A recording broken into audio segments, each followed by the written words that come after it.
What is going on, everybody? Welcome into Wildly Informed. We're back, baby.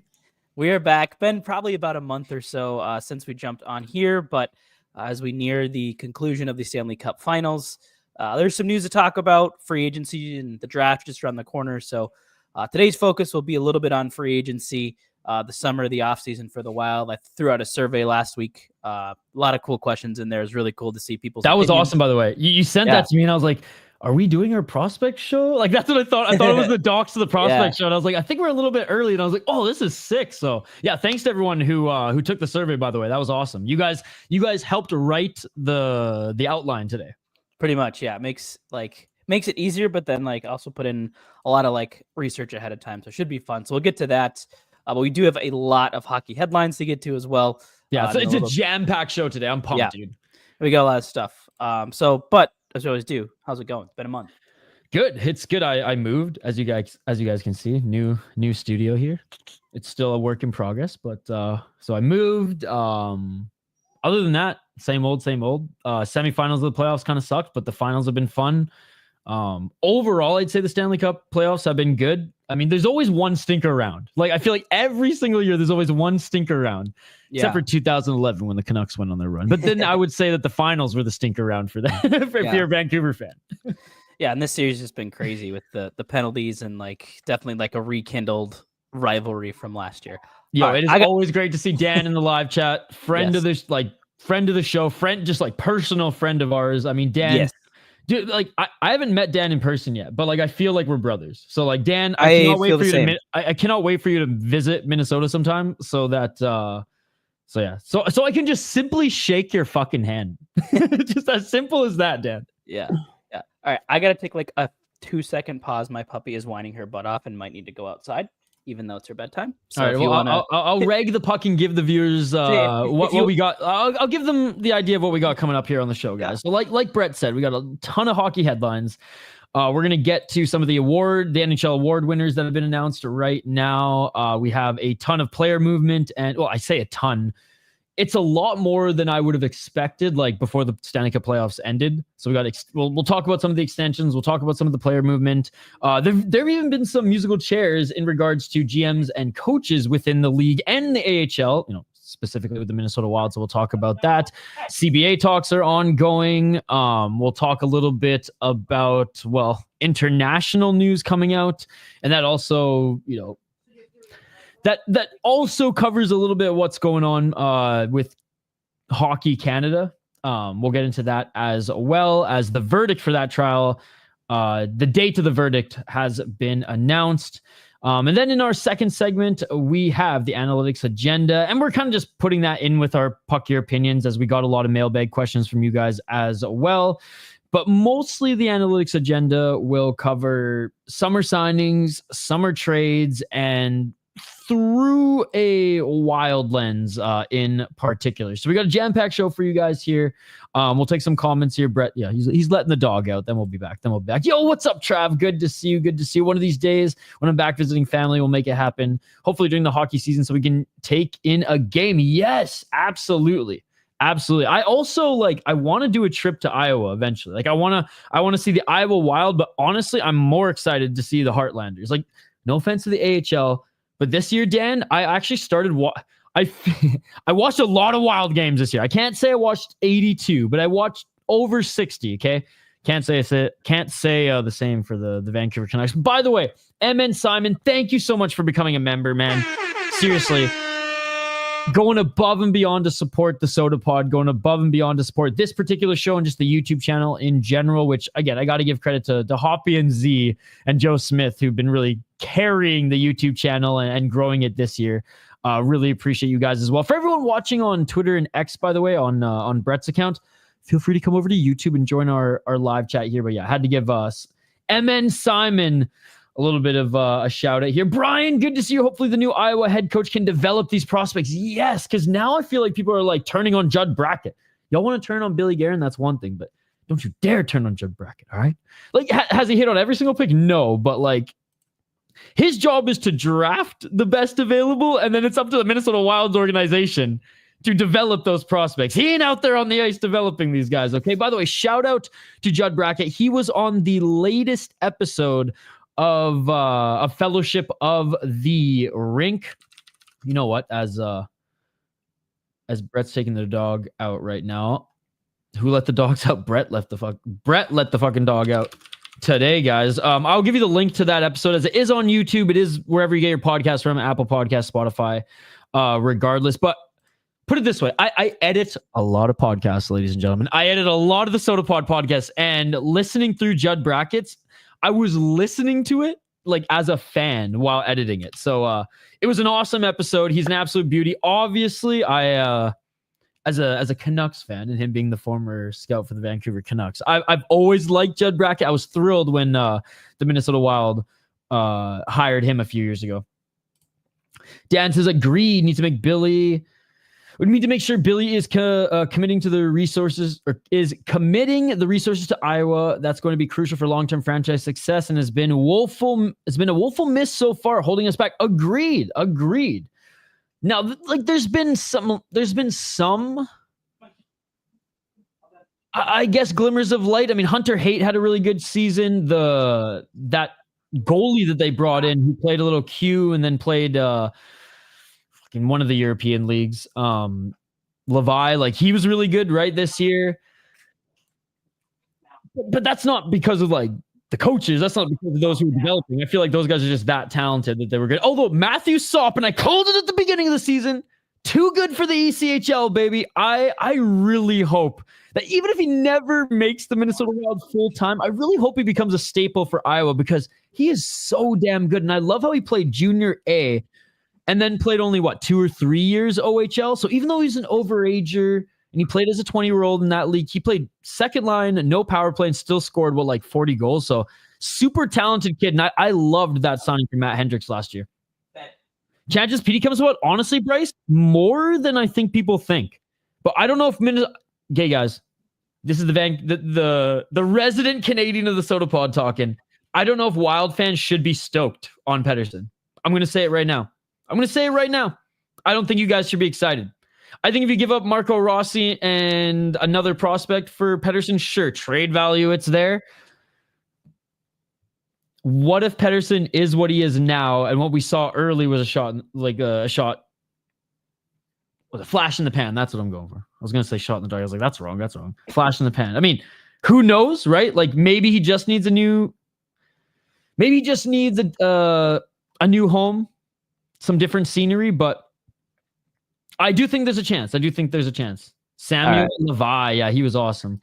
I don't get why they hired Brett McLean with no coaching experience. We need Tim Army back or someone like Woodcroft. Agreed. Apparently, though, Brian, they didn't expect this to happen, so they didn't have a lot of names ready. But having said that, like, they have time, right? They have time. Change of scenery can work wonders. True. I mean, hey, as the resident Canadian, the Canucks fan, it's a win-win for me. If Pettersson comes to Minnesota, okay, let's see what he has here, right? If Rossi goes to Vancouver, fuck yeah, I'm a fan of Rossi. I'm stoked. And if the Wild have to throw in Wallstedt in there as well, then sign me up, baby. Let's go. Yeah. And spoiler alert, we will talk about Pettersson in a little bit. Yeah. Dude, this is perfect though, Brett, because I've just been reading chat since you've been gone. So let's just get into the first segment. Let's get into the hockey headlines. Let's start with the award winners. Perfect. Yeah. So we'll start with the award winners. I think if I went back and calculated correctly, there's a lot of news to comb through when it's been about 4 weeks since we last recorded, but I think we've had in those 4 weeks 4 awards awarded since then. Lane Hutson takes home the Calder. Not necessarily surprising, but I was surprised. I did think it was going to be closer between him and Macklin Celebrini, as we like debate on this show. And Celebrini actually finishes third, with Dustin Wolf coming in second. So, like, I was a little surprised by the order and like the vote distribution, but I would not say at all it was not deserved at all. Hudson had a tremendous year. 66 points, 60 assists in 82 games, man. And he was like. And again, I know this is the analytics show and Brett rolls his eyes at the plus minus, but like a rookie defenseman -2 on the Montreal Canadiens this year with 60 assists, like, dude. Yeah. And like, I don't know if you have any of his analytics ready available, but I'm sure they were pretty damn good. Yeah. And like he, like, there was some warts like defensively, but that's going to happen with young defensemen. Like we've seen it even a little bit. We saw Brock Faber even regress a little bit this year. Like it's a hard position to play, especially when you're playing heavy minutes, but you can cover for some of the defensive warts as we've seen with guys like Erik Karlsson in the past, where if you're good enough offensively, you can kind of cover some of it up. So well deserved there. Ron's asking, where's the pup? She'll have to make an appearance sometime, dude, because that will elevate the views. Every time there's a puppy on YouTube, the views go up. Yeah, hopefully settling down and going to sleep, because she was supposed to go to sleep an hour ago, but decided that she wanted to whine instead. So, Brian, I encourage you to go listen to the last Judd's Buds episode. They had a whole segment, and Z went through like some of the candidates that he's heard are in the mix, and who he believes is going to be interviewed or who they're going to talk to. Yeah, I think Joe Smith and Hoppy on their last episode that had Judd Brackett before he jumped on, Joe had a little bit of insight. The last two episodes that have dropped on the network, go check them out as well. Like, we're going to get into some stuff more league wide, but they've been really on like what's going on internally. And the last two episodes have been really, really good. I was saying, Brett, when you were out, I was like, usually I edit so many podcasts that like I listen obviously, but I listen for like to remove some of the ums and level, I listen through a producer's point of view. Right. But the Judd Brackett episode, I was listening as a fan and kept having to rewind to like re-level stuff, because I was like, God, he's just so awesome. Yeah, he's very, very candid, and like, it reminds me of like we don't get as much from Bill Guerin now, but like the early Bill Guerin, where he just really candid, like shares about as much information as he can without giving away his secrets, kind of stuff. So I listened to it today. It was really, really cool, and his insight on some of the prospects, his process, all that stuff. And Hoppy and Joe had a lot of really good questions. God, the subtle jabs to Vancouver, because like fuck Jim Benning, were just amazing. Yeah, I love Judd for that so much. Yeah, I will never forgive Jim Benning for picking Olio Levy over Matthew Tkachuk.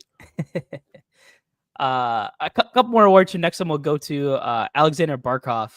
Takes home 2, the Selke and the King Clancy. Like, the interesting thing with the Selke is I believe Sam Reinhart finished second in the voting, which like I don't know that the last time 2 teammates, nonetheless 2 line mates, finished 1 and 2 in the Selke voting, but that's again, just how good the Panthers are, man. Yeah. And he's phenomenal. Like, I still like, I know he's like getting the credit now, but like, I still think he's one of those players that like, you remember he's good and you watch him, and you're like, gosh, this guy is really, really good.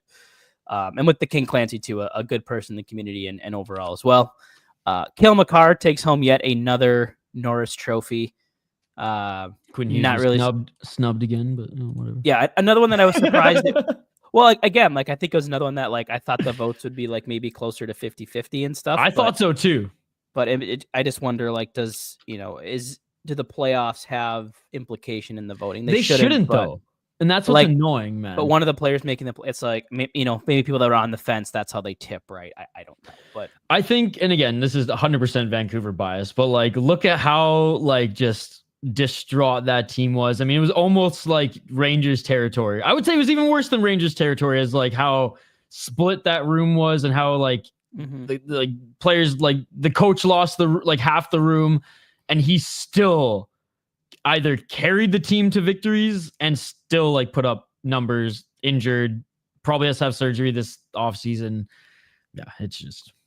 Yeah, and the other thing that was interesting too is it was pretty well documented this year. Cale Makar's WOW metrics are without McKinnon, and like with McKinnon, obviously like the numbers were elite, but without McKinnon, it was very much like, like he was fine, like he was pretty average. Like still, Cale Makar's good, but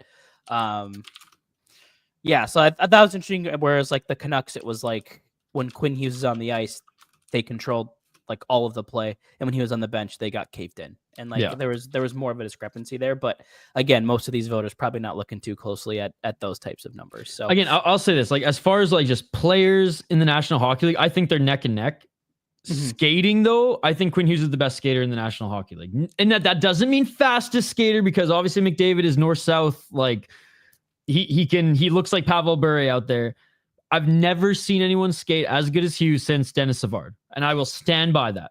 Yeah, he's a smooth skater. I would say like the one area I always like when I think of Makar is like how he walks the blue line. I think like he maybe has an advantage there, but I think like overall maneuverability. Do you think that though is just his height difference and why it's a little bit more noticeable?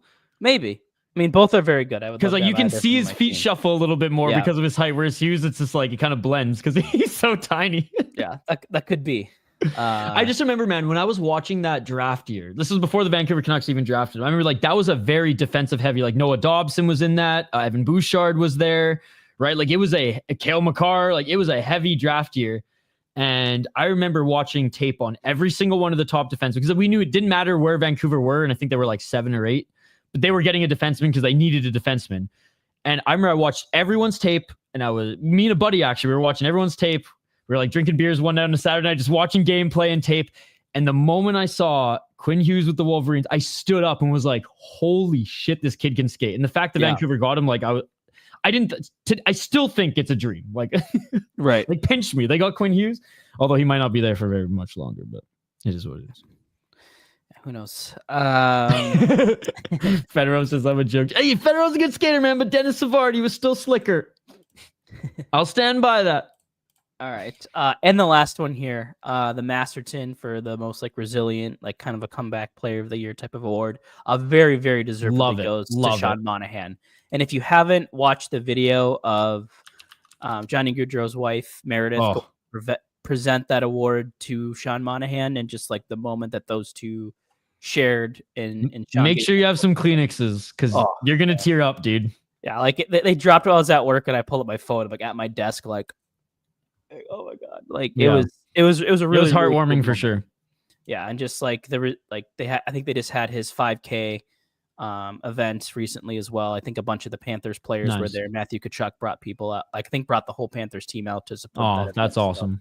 So super cool stuff. So really cool. Like I said, if you have not seen that video, just like search it on Twitter. And just like on the ice too, man. Sean Monahan, he had a great year. What a comeback, right? Because we all thought he was one of those who were gonna be like, oh man, like you were one of those under 30 players who were like, you know, deserving of your high draft pick, but just got too injured because of the type of game you play. And kind of like I'll say like a Crosby light, because there were times when people were like, fuck man, is Crosby gonna like retire in his early 30s because he's that banged up, then just has come back and been consistent. I hope we see Sean Monahan for the rest of his career not suffer as much as he did earlier, because like look at this, like these are amazing in the last 2 years. Amazing numbers when we thought he was down and out. Yeah, and I know like he was a player like kind of when the Wild were in that like weird like post Koivu, we need a top 6 center. Like he was a name that got thrown around a lot, and it was like, oh, he's cooked. And man, it'd be nice to have a guy like that in the top 6 group now. But well, I mean, Winnipeg and Columbus kind of gambled. Same with Montreal, and it's paid off. Yeah, absolutely. So I think that's it for the awards that have been announced. I think I think that Jack Adams was awarded as well. That went to Spencer Carberry. Washington. I think that's the one I forgot. Can we just quickly riff on this? GM award shouldn't be yearly. It should be every 5 years. Agree or disagree? Because really, Brett, how the fuck can you judge a GM on 1 year? You can't. I think a GM shouldn't be awarded for some trades. It should be awarded for building a team, and building a team is a 3 to 5 year process. Yeah, I think 5's a little too long. I could see 3 making sense. I'm okay with that. I just hate the yearly awards because I feel like a GM who acquires a core that hasn't popped yet, and then they're there for the year they pop, they win an award. It's like, dude, just get the fuck out of here. Like you didn't do shit. I have a lot of issues with the NHL awards. Like I think that the Norris isn't voted on correctly. I think the Jack Adams is kind of a joke because it really doesn't go to the best coach. It goes to the coach of the team that most exceeded preseason expectations. Like, and I get some of that as coaching, but like the Capitals had an insanely high PDO this year. It cratered in the playoffs, and they lost in the first round. Like it's not a coaching error. It's not it wasn't good coaching during the season. Like they shot at a higher rate than expected, and it paid off for them. But like eventually, as I've said on the show a bunch of times, regression to the mean is pretty much inevitable. And so like there's just a lot of things like I honestly thought John Hines for what he did this year should have been. I think he got like 1 vote, but like you look at the cap deficit, how many injuries he pulled that team through, and to even get them into the playoffs when you look that's at, true with how injured they were this year, compared to last year, right? I mean, go to any team in the league and take away their 2 best forwards and let me know if that team makes the playoffs, because I don't think there's too many of them. And on top of that, let's take away their 2 best players and then another $15 million in cap space, and like have a rotating blue line that consists of John Merrill and Zach Bogosian playing significant minutes. Like, I just don't think there's a lot of coaches that could have got a team to the playoffs with what the Wild faced. And obviously, like, a little bit about it. So I think he should have won it. No, but I think what he did this year, I think, went a little bit under the radar. And you look at how they started the year as one of the best teams in the league until those injuries happened. So let's see. Moving on here, off award winners, extensions handed out quite a few last week. There's kind of a common theme I want to discuss after we go through these. The biggest blessing to Wild fans, Brock Nelson extended by Colorado, 3x7.5 million. Thank God. It wasn't a lot of money too. They didn't pay him that much. I thought they were going to pay him more. Yeah, but it's the term. That guy's 34 years old, and he already struggled in the playoffs, and I think the cliff is going to come very quickly for him. Like I could see this being like a Gustav Nyquist where he absolutely drops off. The Canucks extended Derek Forbort, #one of us, 1x2 million. I actually think that's a good deal. Yeah, I think fine. It's fun. This is how fucked the Canucks are. That is one of the DeBrusk was a good contract, and those are the two notable good contracts from a while that I can remember that weren't like internally re-signing guys. It's just like, man. Yeah, I'm pretty certain I played against him in high school, which is no way. Cool. No, I like the way he plays. He's a solid defensive defenseman. They got him at a great value, but like the Canucks aren't going anywhere. So yeah. Another #one of us, Noah Cates, extends with the Philadelphia Flyers, 4x4. Has proved to be a really, really valuable defensive defenseman for them. A peculiar one, 36-year-old Yanni Gourde extended 6 years by $2.33 million. How old is he? I think he's like 36 or 35. No way. There's no way. He's signed well into his 40s. Like, that's what the term on this was insane to me. I guess he's 33 right now, dude. Oh, he's 33. Okay. Yeah, he's 33 right now. I think he'll be 34 when the next season starts. Does he turn 34 before like October? I don't know, but okay. I don't know if he had the birthday though. But yeah. I thought he was, honestly, I didn't think he was, man, time's just flying. I thought he was like 30 to be honest. Basically signed until he's 40. I mean, the cap hit's not egregious, and like obviously, he's been a huge part of Tampa Bay's success, kind of in this like little mini dynasty that they've had. So he's won 2 cups with them, and then he went back there this year and was, he almost put up as many points as he did with the Kraken, in 36 games in 21 games with the Lightning. Yeah, so interesting one there. Tyler Clevin, 2x1.6 million with the Senators. The Islanders, even without Lou Lamoriello, still want to sign the old guys. Kyle Palmieri gets a 2-year extension, $4.75 million. They're also taking a shot on Adam Boquist, 1 year, $850,000. The Flyers also extended Tyson Forstner, 2x3.75 million, a player that the Wild reportedly had interest in. And there was maybe a Rossi deal briefly discussed that involved him, never went anywhere. And then I'm probably going to butcher this last one. I'm going to try my best. The Sharks extend Shakir Mukhamadullin 1x1. Ooh, you crushed it. So, I think the interesting trend I thought here with a lot of these, like Gourde aside, is you have 3 years, 1 year, 2 years, 2 years, 1 year, 2 years, 1 year. Like, I think you're seeing a lot of these, like, so especially out of these guys that are like 23, 24 years old, waiting for that huge cap increase. Like, they have to prove it, this next 1 to 2 years. But if they can, like, payday is going to come big time for them as the salary cap goes up. Absolutely. It's just, I was telling chat when you were dealing with your dog, like, I was pleasantly surprised with how much activity has been going on while the playoffs are still going on. Because usually there's a little bit of a break during the semifinals and finals. Like, there's not a lot of activity, and then like things ramp up right before draft, and then after draft, obviously, and then free agency. Then it's like, then we got like 6 weeks of nothing, right? But I was pleasantly surprised to see like a lot of things going on. Yeah, it might make for a really fun summer, actually, because like let's be honest, like this draft class it's good, but it ain't next year. Like, it ain't the McKenna draft class, right? And because he's the star, but like there's a lot of good players next year. And it comes in waves. There's obviously draft classes that are projected to be better than others. And with the Wild not having a first round pick, it just like, there's not as much excitement from this market. But I do think, just from a general hockey fan, like, this summer is gonna be a lot of fun. We're gonna have some fun storylines that I think are gonna come out of nowhere. Yeah, like, always like it always is with like trade deadline and everything, like the insiders and everything always try to hype up like so and so's on the block, but like I feel like we're hearing some pretty significant names be brought up like all across the league, both conferences, on like, hey, like this guy could potentially be available. And obviously there's some pretty big free agents out there this summer, as we'll talk about here in a bit. So yeah, to your point, I think it should be interesting. Moving off of players, coaches, and GMs, Pete DeBoer fired as the Stars head coach. Not too surprising there. You cannot. Did you hear what happened? Did you hear like why? Well, I would. They probably had some lame excuse, but it's because he threw Ottinger under the bus. Like it's pretty clear. There was that, and then they also just said that like, and this is why like there's some changes coming there as well.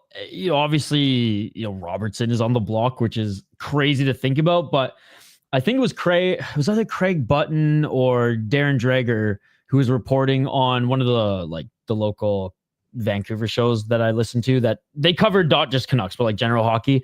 And he was telling them that like the Stars, they feel like this year was a failure because right now in their mind, it's cup or it's Stanley Cup finals or bust. Yeah. So they're like, if we have to even make moves that the public might be like, what the hell is going on here? That's a good player. But internally, we think it's going to fix X, Y, and Z. Like we're going to make it as drastic as it is because we will not settle for anything less than Stanley Cup finals right now.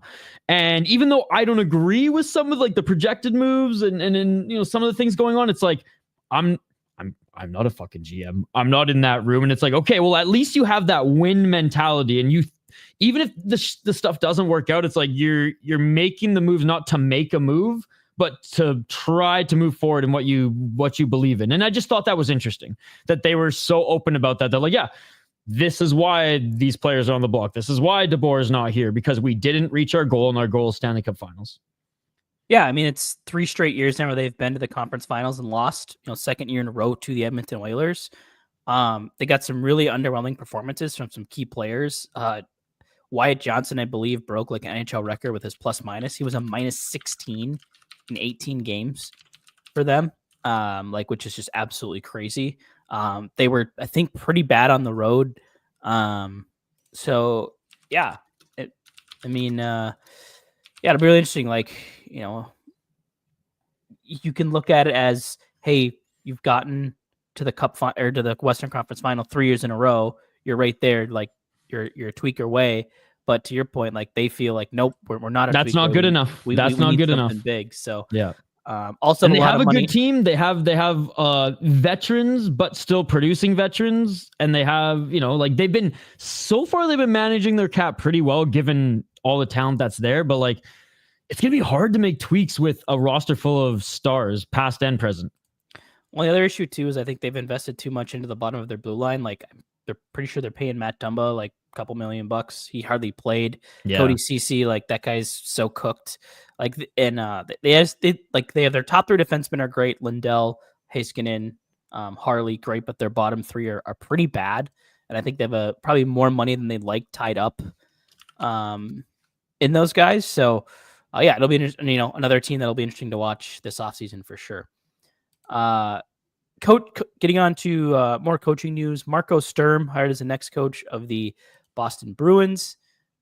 Dan Muse was hired as the next head coach of the Pittsburgh Penguins. Oh, did you hear that Lemieux and some fellow business partners are potentially trying to get Pittsburgh ownership back? I did see a blurb about that today. Yeah, I didn't read too much into it, but I did see that.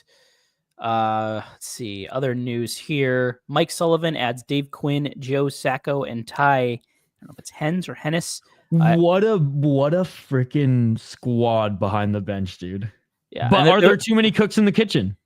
Yeah, and like there was like some memes about Dave Quinn. I guess like him and Lafreniere did not get along very well. So especially like something with the power play. So like I don't know the Rangers lore, but I'll see how that goes. And then a familiar name, Jarmo Kekalainen, hired as a senior advisor to Kevin Adams in the Buffalo Sabres organization. So a pretty well-experienced GM to maybe give them some guidance on what another team that's probably in for potentially a really busy summer is a team looking to take the next step. And we'll talk about some players from that team shortly as well.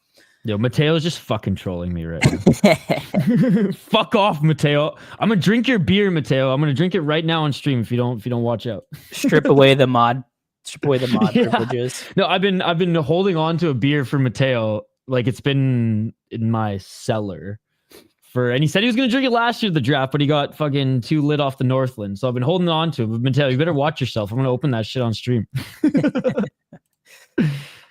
Let's see. Yeah. There you go.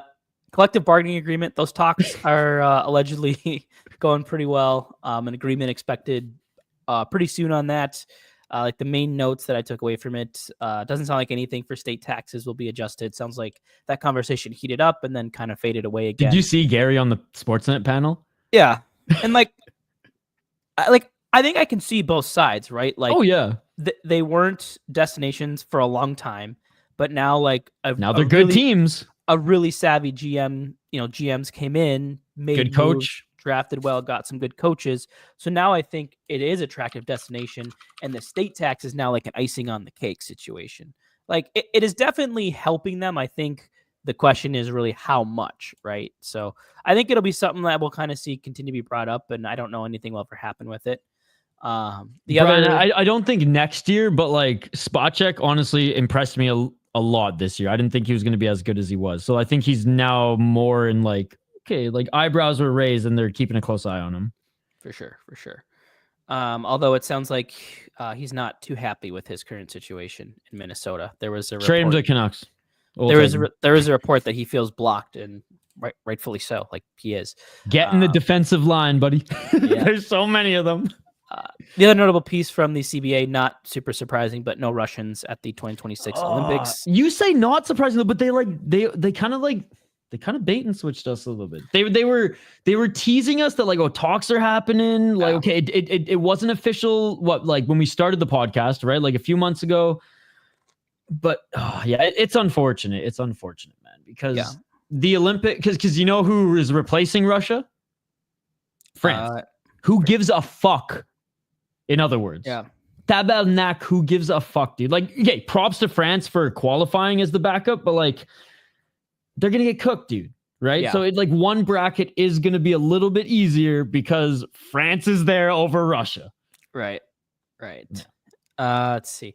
Was it Belmar still playing somehow? Is he gonna be the star on France? They got a 45-year-old Cristobal Huey in net. Jeez. I think that's where he's from, right?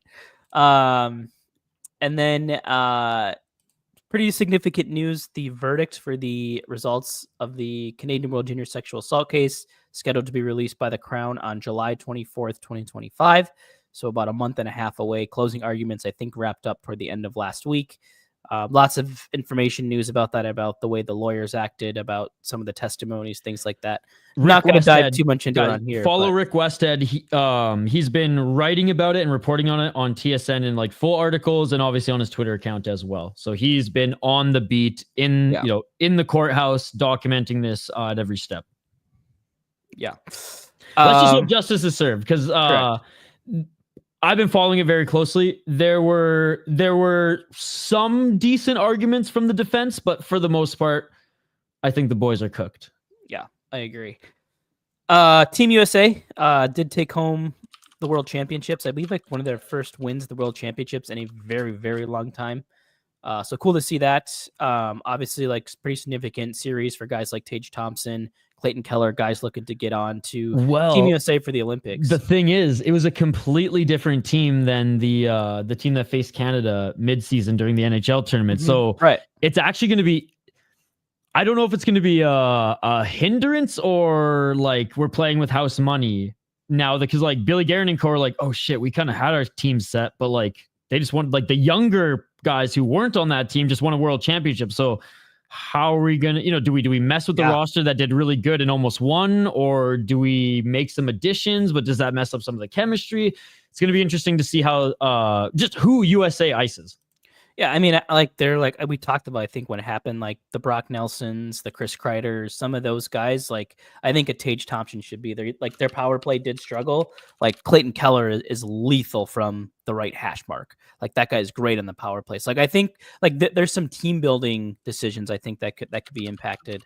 They definitely could have used some more size down the middle, right? With some of the stuff as well. So, be interesting to see. Like a good problem to have when you have like more like. You have a lot of good players. Like in the past, I feel like the U.S. has been a little thin once you get down toward the bottom of the roster. But now they're deep, so it'll be a fun challenge for Billy Guerin. No, they don't, Mateo. Fuck off. They should though. Yeah, the PWHL had the worst expansion draft in the history of sports that I can recall, costing the Minnesota Frost, defending two-time champions, Sophie Jocks, Claire Thompson, Brooke McQuigg, and Denisa Krezova.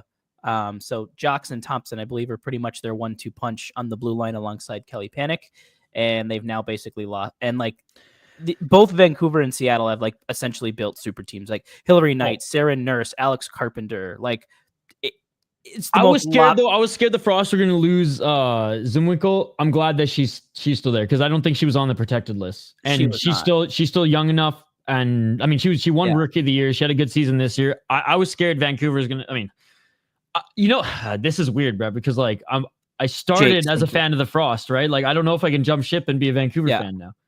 So like I was actually like, fuck, I don't want Grace to leave. I was like, even if it goes to Vancouver, I want her to be here. Yeah, so like, and just like, if you didn't know the rules, like basically you were allowed off the jump to protect 2 players or three players, and then I think like if one of your players got picked, like in this selection process, you got the opportunity to do like a 4th. But like basically, imagine the Wild being able to protect like Kaprizov, Boldy, and Ek. And then the rest of their lineup is up for grabs. That's essentially like what happened. Like just ridiculous madness. But I think they wanted those 2 teams to come in and just be like as competitive, and that'd be like they succeeded. The league succeeded in that. Well, and like the interesting thing, like the fans of the original 6, as if you want to call them that, are ticked. And like I am curious to see if it affects attendance numbers. And I don't think it will. Yeah, especially in Minnesota, because like double champ. If anything, I feel like people want to go see them now because they're like, oh shit, this team's like the only team winning for Minnesota. we want to go see some wins. Yeah, well, I think actually all the women teams are doing good. I know the Lynx started off undefeated. I don't know if they've lost yet. Okay, I don't follow. I'm not gonna lie. Full disclosure, I don't follow basketball at all, women's or men's. So yeah, I'm the wrong person to ask for that. I'm gonna double check. I know they were undefeated at one point. Yeah, they're 9-0, and then our women's soccer team, the Aurora, started recently, I think. And they're 6-0. So we have the Frost. Like the last time a Minnesota women's sports team lost was probably like whatever, like the Frost last loss before. I think they might have lost like 1 in one of their playoff series. There you go. Like they've won. Like the women are carrying the torch for the state of hockey and the Twin Cities, baby. Yeah. And then the last bit here, a couple little bits of Wild news. We'll start off. Marcus Johansson extended 1 year, $800,000. I know I've been critical of Marcus Johansson many times on this show. This is a great signing. Like you can be as mad as you want Marcus Johansson, the player, but like getting a player who still has his skating ability, his skill, like not someone ideally that's in your top 6, but in a pinch, if he has to be put there, like if he has to be like a guy that could be on your second power play, like to get all that at $800,000 is a great deal. Like in the current cap climate, like you can't, because he probably could have gotten $3 million in free agency. Yeah, or go back to Sweden, which sounds like that was the other option. But yeah, like I think had he got $5 million in Sweden. Yeah, and I think like had he hit the NHL open mark, I think to your point, yeah, he's probably making contract year Johansson. Yeah, and like again, like I when this happened on Twitter, I said as long as this is a guy that plays in the bottom 6, like I think a 4th line with him, Freddie Gaudreau, and Yakov Trenin is like that seems fine to me. Like I'd be fine with that. And because everyone's like, oh, he's only like even Jess Pierce, like he's only a top 6 player. Do we want him in the bottom 6? Well, it's like the way the Wild is built, they're not like traditional first 2 lines are just scoring lines, last 2 lines are just shutdown lines. Like they mix it up like quite well. Like they're 3 lines deep, and their 4th line this last year was very much just like AHL slop at that point, right? Like Brendan Gaunce, shout out to former Vancouver. Yeah, and but like, this year maybe he's impactful. They're getting some favorable matchups with his speed. Like, I don't hate it. I don't love it. To be honest, I don't really care. Obviously, the value for him is fine. My thing is, we need roster spots open to see these young guys play.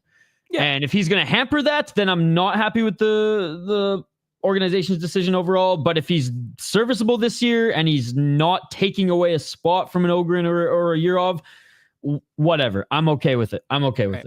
Yeah. And that contract, I do believe, per Russo, also came with a full no movement clause. And I think that's the other big key is like he is very defensively responsible. Like his underlying defensive numbers, like they're not like Foligno good, but they're like solid. And if you can get kind of some of that responsibility, get that like, you feel maybe a little bit better if Marcus Johansson is out there against a top line with his ability to skate, keep up. Like he hasn't lost a step, and like the skating is good. Like he can help break pucks out of the zone. He's good at zone entries on the power play, like some of that stuff. Like, so there's some value there. And I think like at sub $1 million, like they're on a 1-year deal, you just can't be that upset about it.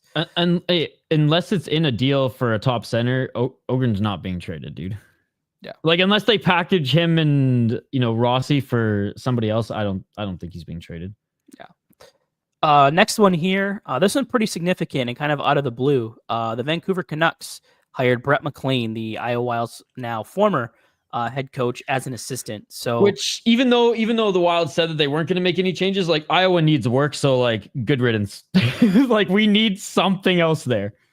Yeah, I saw a theory like did the Wild catch wind of this and they like instead of firing like recoup money essentially by like I think Vancouver like pays out some of that contract is how that works with the fact he's under contract. Oh, okay. But did the Wild like someone joke out of the Wild catch wind of it and that's I didn't fire him. But like I think this is a good thing. I think we've talked a little bit about like some of our concerns with Iowa. There's a question in the survey about like Iowa's progress and like I think Brett McLean's a okay assistant coach, but he wasn't a fit for at least a team that needs a lot of focus on player development. Like maybe if he has a more veteran team in the AHL, he does better there. I don't know, but it was not a fit in Iowa.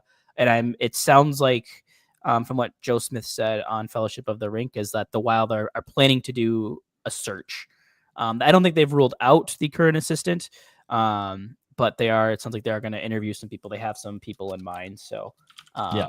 And Smith expects that could be done, I think, sometime in the next 1 to 2 weeks. So we'll keep an eye to Joe and Russo on that stuff. Yeah, it's unfortunate. There's so much talent down there, but they need development. Like that's what the AHL is for, and it's just it's not happening. It's not happening. Right. And then finally here, Marco Rossi contract saga continues. It sounds like there was another bridge deal offered by the Wild, but as if you've listened to Russo at all, reported like Rossi's not interested in that because this isn't like 2010 anymore, man. Bridge deals aren't a thing anymore. They're few and far between. Yeah. Well, as much as I like them, we just don't see them that much anymore. And so I'm not surprised as agents saying no, like we're not interested. Well, and I think too, it goes to his role. Like if he's not guaranteed a top 6 role, and like the reason, and as we talked about at the top of the show, like a lot of these young players are taking bridge deals because, like with the cap going up in 2 years, like you can get a payday. And I think that's like if Rossi knew in Minnesota, like, hey, I'm going to get top 6 minutes, like I'm going to have a chance to have another 60, 70 point season. Like, yeah, I'll take a bridge deal. But if the Wild are sitting there going, we may have you as a 3C, we may chuck you down the 4th line every now and again. Like, no, there's no reason for you to take a bridge deal. So it doesn't sound like there's very good progress at all. So I think it continues to look like he'll be traded. That'll be a significant part of our little next segment here. Rossi watch honestly has begun. It has. So that brings us to the analytics agenda. All right. Analytics. I just have to say quickly, my my new roommate is a very big Wild fan. I had actually a signed Granlund stick and it's just been sitting in the corner. So I was like, oh man, like, do you want this? And he was like, are you fucking serious, bro? Like I can have this. Like he's one of my favorite Wild players, whatever. And he just went off the other night. So what are your thoughts about Rossi? I was like, I was like, sit down. Like, let's have a conversation. So he's very much on, I don't know why they're giving up on him, and he's kind of aligning with us. So I told him to listen to this episode of the podcast because we touch on it a little bit. But yeah, let's get to the analytics agenda.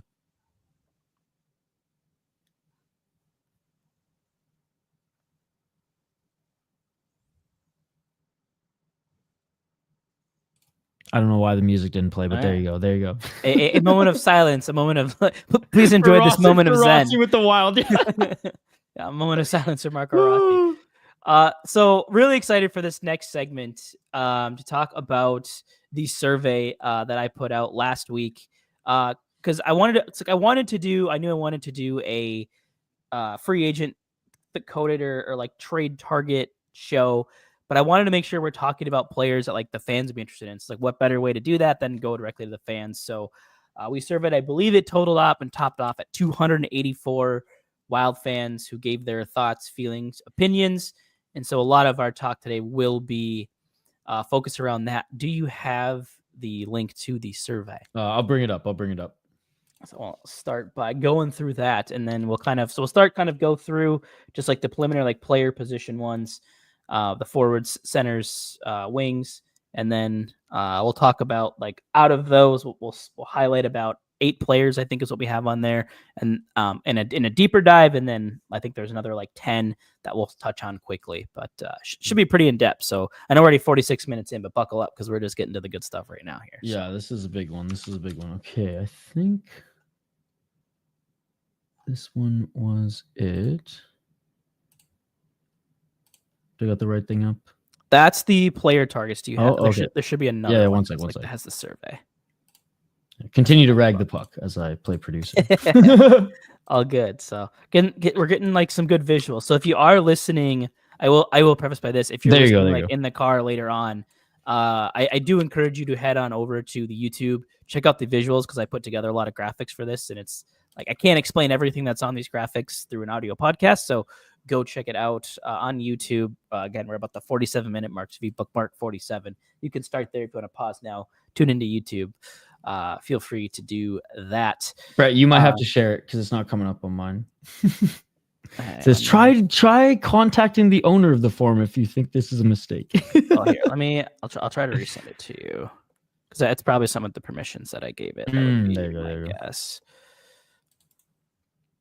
Yeah, because I had it up here, but this this is all I'm seeing.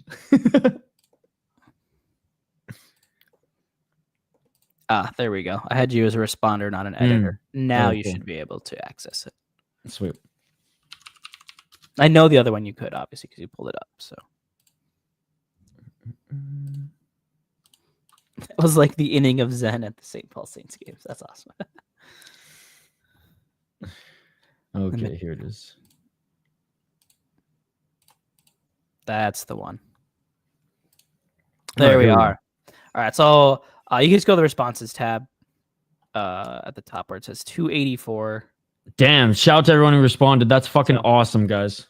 So yes. Thank you there.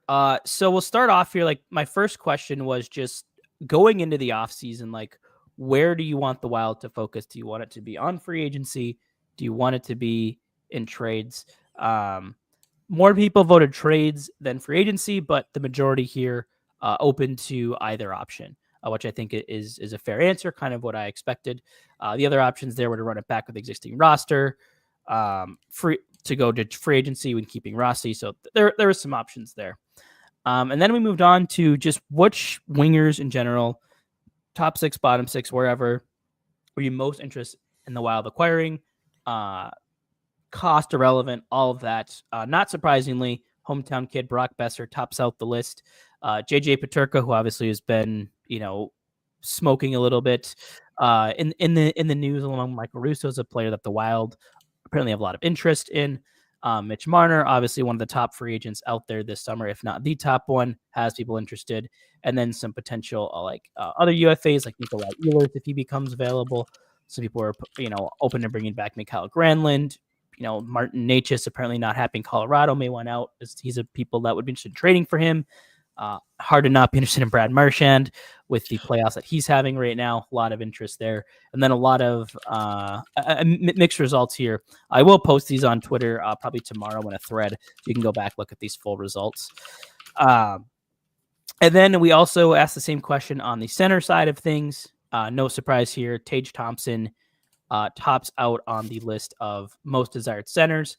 Again, the tricky part there, you're going to have to trade for him. We'll talk about him in a minute. Sam Bennett, much like Brad Marchand, obviously having a very good playoff as well. Dude, if he somehow signs like a team-friendly deal to stay in Florida and they like pull the Vancouver 2011, the Tampa Bay Light, like they could be the next dynasty and arguably the best that we've seen out of Chicago, the LA, and the Tampa. Yeah. And if you want to scroll, I think we're on the next question here. Like it's interesting because like I think we'll talk about him in a minute, but like I have a contract projection from Evolving Hockey, who's really good with their projections. Like their model's been phenomenal. Again, Brett's the analytics guy. I'm the eye test old school hockey guy. That's why like I think it's awesome that we do a show together because we're like on opposite ends of the scale in which we like look at hockey yet can still converse and do a podcast here together and like, oh, I get what you're saying sort of thing. But dude, like it's crazy how good Sam Bennett has been just in every single area this year. And I think we both have just like talked together on like, this kid checks every single box.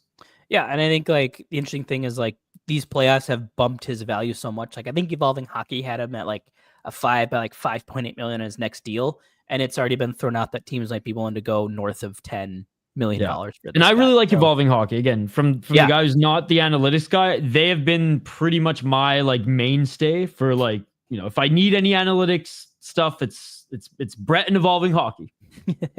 And they're local twins from Minnesota. Exactly. Too, which is really cool. So big music guys too. I'm pretty sure they both are like they have like their degrees in music, which is pretty cool. Yeah, they're super smart. So go check out evolving-hockey.com. They are awesome. Other names in the mix at center, Elias Pettersson, who we'll have some stuff about. Same with Matt Duchene, John Tavares. You're getting kind of these old guys that maybe in their last leg, Claude Giroux, and then some sneaky ones here, Pius Suter, Pavel Zacha, Jean-Gabriel Pageau, bringing back one of my personal favorites, Nico Sturm. And then, some potentially interesting trade targets, Dawson Mercer, Bo Horvat was thrown out there late. William Karlsson, who wasn't on this survey, but his name all of a sudden popped up after this survey finished up. So Bo Horvat's honestly not a bad like target. And I have I think a little mini slide on him, but yeah, like I wish I would have seen that one a little sooner because I probably would have put him on this list. I didn't know he was available. For those that did take the survey, like if you're wondering kind of where I pulled my list from, it was pretty much I scoured like 10 different media sites and Twitter and looked at like which names were thrown out there. And if I saw it like more than once in terms of trade targets, I put them on the list. And then I listed all what I thought were the relevant unrestricted free agents. I didn't do too many RFAs because I don't think the Wild are going to go offer sheet route. And that just gets too tricky. Like they're the ones that were RFAs, they're into the trade category. And it's so unrealistic to see RFAs get signed. So from outside teams. Yeah.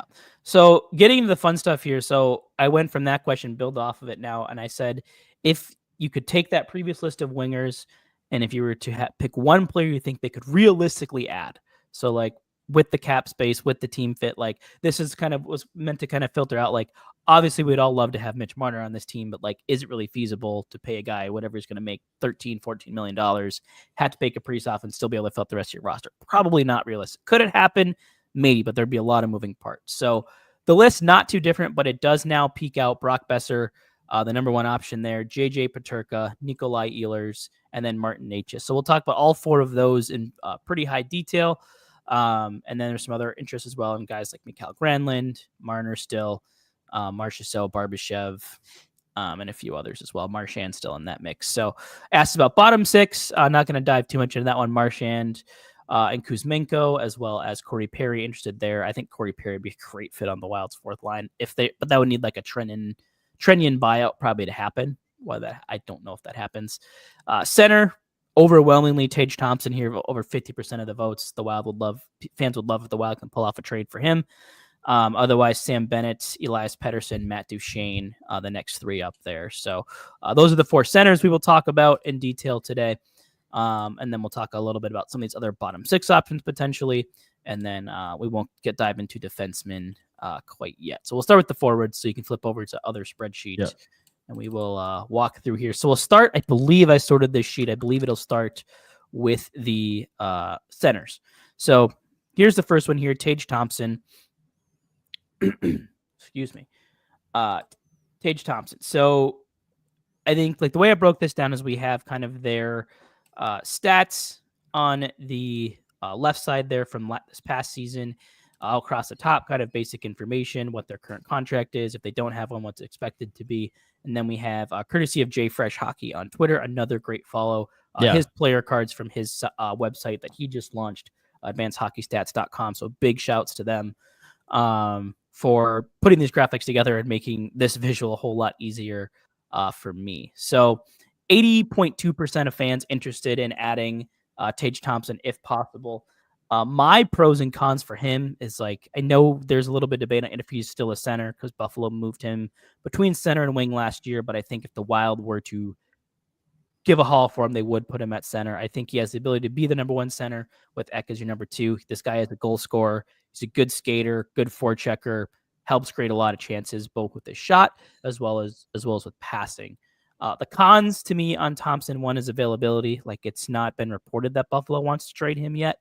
It more could be, if October and half of November go horribly, he may want out. So it's maybe not even one that could happen this offseason. So is he available? I don't know.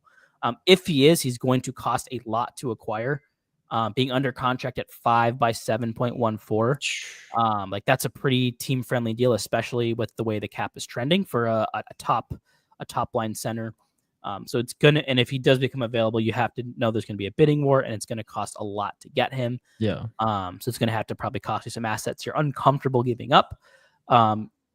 He's not as great on the defensive side of the puck. He's more of offensive first. His faceoffs are a struggle. 42.8% last year in the dot. And despite being 6'6", 220, he's not super physical. So.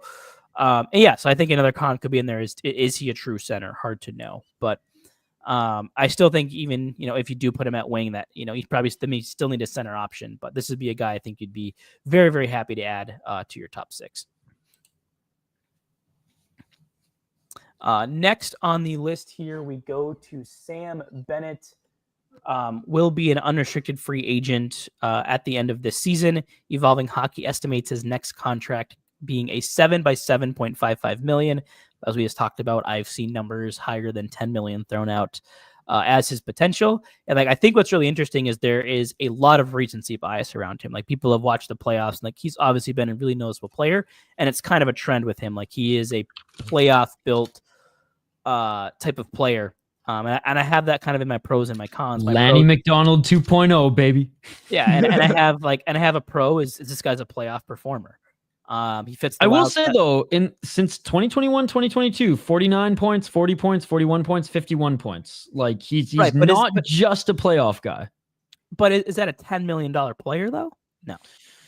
I'm not defending the cap. I'm just saying like I understand the interest with everything he does. I think as high as 8 for everything he brings, not just scoring, is fine. So like 7.7, maybe even as high as 8.5. I get it because like 100%. You can't just look at Hockey DB. You can't just look at elite prospects. You can't just look at the evolving hockey. You have to watch him play to be like, okay, I understand why he's so valuable. 10 is pushing it, but maybe you could say the same thing about Kaprizov asking for fucking 15, 16. The cap's going to go up tremendously in the next, we've talked about it, 3 to 6 years. Mm-hmm. And maybe his agents and himself are saying, well, we're taking account for the cap going up and guys who aren't as good as me signing for $10 million in 3 years, right? Yeah. Yeah, I think that makes him interesting. Is I think there's this recency bias is driving his price up. Another guy not as a center, only 46% in the dot, doesn't play on the penalty kill. And discipline, which the Wild penalty kill already sucking, he is a liability. In the second percentile only out of 100 in penalty minutes. So that means he is among the most penalized players in the league. We've seen some shenanigans from him in the playoffs. Was it Julia, I believe, that posted in the chat, like, do you worry about, having kind of a second Hartman on your team who can lose his mind, get suspended, those types of things. And I actually, I don't have it on here for comparison, but like, if you look at kind of his underlying numbers, Hartman's like, I think that's what you hope Ryan Hartman can be, right? Like, we've seen him. I don't think 50 points is unreasonable for him. Like, we saw him elevate in the playoffs. So like, I think you already kind of have that type of player. And I'm not sure that, like, I'm hesitant to say he, like, as well Bennett always had a bigger upside though. Like, yeah, he was drafted. Like, sure. Did you see him in the OHL? What he did? He was with Kitchener, right? I don't remember. Anyways, or maybe it was. Anyway, I don't remember. He was with the OHL, a pretty good OHL team, but like he was drafted as a talented player who developed the two-way game in the NHL, which is not easy, right? Right. Like the one player who I think Travis Green is what a lot of people like kind of compared him to, because Travis Green came into the National Hockey Draft as a skilled player and then really made it a name for himself as a third and fourth liner, right? Yeah, for sure. So yeah, like Kingston, it wasn't Kingston, okay. Like he'd be a player I'd be happy for the Wild to sign. I'm just not sure if he's like the number 2 center I think that they need. I think they're looking for a little bit more of a driver than what Sam Bennett is. If you get playoff Sam Bennett for an entire year, then you're fine. So he's an interesting one. But I think the Wild are going to get priced out of him is kind of what my gut says there. Next up is probably of the centers I think that are realistically available. This is probably my number 1 pick here in Matt Duchene. Older player, 34 years old, decent size, 5'11", 212 pounds. The thing that's intriguing to me is the contract. So per Evolving Hockey, their projection is just a 2-year deal at $5.891 million. And I think that's a pretty fair deal. Like, if you're like, I think a 2-year veteran center who can boost your top 6, I think is what the Wild should be targeting if they can't get a huge splash like a Tage Thompson or someone like that, or the next guy we'll talk about here. So I think another guy though who, like, I think a lot of people had given up on Duchene at one point, and he's been able to reinvent himself, which is good. Yeah, last year 30 goals, 52 assists, 82 points. I think and he's only 33. Like, when I think of Duchene, I think like 36, 37 because he's been in the league for so long. But like, he's still relatively young. Okay. Yeah, and still controlled play. 51.4% of the 5v5 expected goals last year, above 50% in Corsi share, high danger share. So like, solid player. Like, the couple downsides, he did, I think, shoot at something like 16% last year. So like, he's probably not going to score 30 goals again and shoot at 16, 17%. He is 33, going to be 34 when the season starts. So there is, likely some regression coming his way.